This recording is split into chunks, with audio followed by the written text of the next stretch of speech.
Tā kā Valmieras pagasts robežojas ar Valmieras pilsētu, tās tuvums spēlē visai lielu lomu. Daudziem darbs ir pilsētā, bet tā kā tur dzīvojamā fonda trūkums, apdzīvotāks kļūst pagasts. Piemērs tam Pilātu ciems jeb Pilātu ceļš, ap kuru līdzās vecajām mājām būvējas jaunas un šādai apbūvei paredzēti vēl vairāki zemes gabali.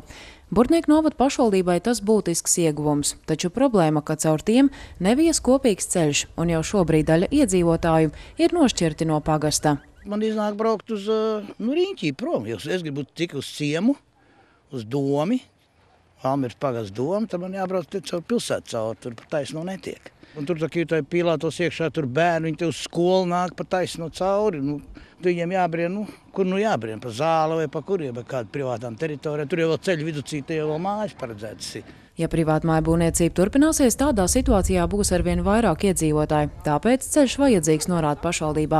Reizē tā būtu arī iespēja šo pagasta daļu pievienot pilsētas komunikācijām, jo tagad katram savs ūdens no urbuma un sava kanalizācija. Šobrīd mēs atrodamies šajā vietā, un tad tas ceļš iet taisni, pēc tam iet pa pļauju, un tad ir pagrieziens uz Pilātu ceļu.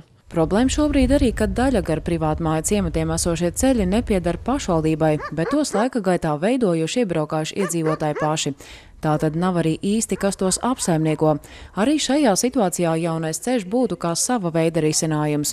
Tas būtu pašvaldības ceļš, ko tā arī uzturētu, ziemās tīrītu. Šis projekts atrisināt, es domāju, daudzas citas arī problēmas kopumā, kas vēl arī varētu rasties, ja šo projektu mēs nerealizējam, kad īpašnieki sabūvēsies un tas cilvēku skaits jau vien vairāk palielināsies un tās problēmas būs. Tur, kur ir divi, tur vienmēr ir kāda problēma. Sarunu līmenī iedzīvotāji ieceri atbalsta, taču pašvaldībai ir bažas, vai ar visiem izdosies vienoties par daļu zemes atsavināšanu. Projekts varētu skart vairāk nekā 50 īpašumus. Ceļam nepieciešamie 6 metri no katras puses no ceļa ases ir tomēr jāatsavina no privāta īpašuma, lai mēs būtu tiesīgi šeit ieguldīt Eiropas Savienības līdzekļus. Līdz ar to bez tādas iedzīvotāju konceptuāls piekrišanas šobrīd mēs nevaram to jautājumu nemaz tālāk virzīt. Par ceļa izbūvi, kas plānota vairāk nekā 1 kilometra garumā, pašvaldībai pat bija pirmā tikšanās ar iedzīvotājiem. Par zemes atsavināšanas procedūru jautājumi dažādi, taču ne tas vien iedzīvotājs satrauc.